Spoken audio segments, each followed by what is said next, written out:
एक बार की बात है, एक मूर्ति बनाने वाला आदमी जिसने अभी अभी मूर्ति बनाना सीखा था, वो अकेले जंगल में जा रहा था। जंगल में उसे एक बड़ा सा पत्थर दिखता है। वो आदमी उस पत्थर को देखकर यह सोचता है कि क्यों न मैं इस पत्थर से भगवान की एक खूबसूरत मूर्ति बना दूं। उस आदमी ने अभी अभी मूर्ति बनाना सीखा था।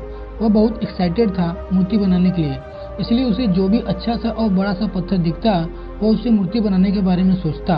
उस आदमी ने अपने बैग से छेनी हथौड़ी निकाली और उस पत्थर के पास मूर्ति बनाने के लिए बैठ गया। उसने जैसे ही पत्थर पर छेनी हथौड़ी से वार किया, उस पत्थर से आवाज आई कि मुझे दर्द हो रहा है। वह यह आवाज सुनकर हैरान हो गया। उसने फिर से छेनी हथौड़ी से उस पत्थर पर वार किया तो फिर से उस पत्थर से आवाज आई कि मुझे दर्द हो रहा है। वह अपना सामान उठाकर वहां से चला गया और उस पत्थर को वहीं छोड़ दिया। थोड़ा आगे जाने के बाद उसे एक और बड़ा सा पत्थर दिखा।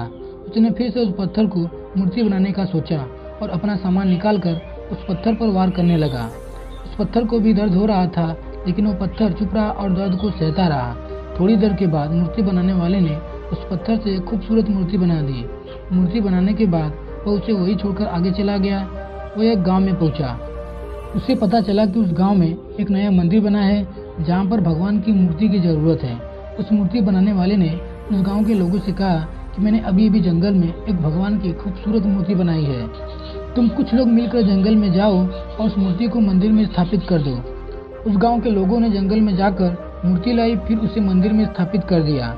मूर्ति रखने के बाद गांव के एक आदमी ने कहा, मूर्ति का इंतजाम तो हो गया, लेकिन अब नारियल फोड़ने के लिए एक बड़े से पत्थर की जरूरत है।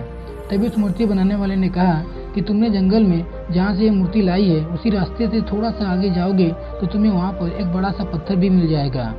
गांव के लोगों ने उस पत्थर को भी लाकर मंदिर में नारियल फोड़ने के लिए रख दिया। एक दिन रात के समय मूर्ति और पत्थर आपस में बात कर रहे थे।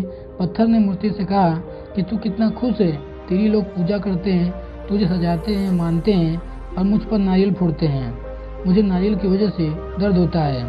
तभी मूर्ति उस पत्थर से बोली, अगर उस दिन तू मूर्ति बनाने वाले का वार सहन कर लेता तो आज मेरी जगह तू होता और तेरी जगह मैं, लेकिन तूने वो वार को सहन नहीं किया, इसलिए आज तुझ पर लोग नारियल फोड़ते हैं और मेरी पूजा करते हैं। दोस्तों, किसी ने क्या खूब कहा है, जिंदगी जीना आसान नहीं होता, बिना संघर्ष से कोई महान नहीं होता। जब तक न पड़े हथौड़ी की चोट, पत्थर भी भगवान नहीं होता। इसीलिए जब भी आपको लगे कि आपकी जिंदगी में बहुत ज्यादा दर्द है, तकलीफ है, परेशानी है, तो समझ जाइए कि इन्हीं दर्द और तकलीफ से आप में बदलाव होगा और इसके बाद आपके लिए एक बड़ा सा मीठा वाला फल इंतजार कर रहा है।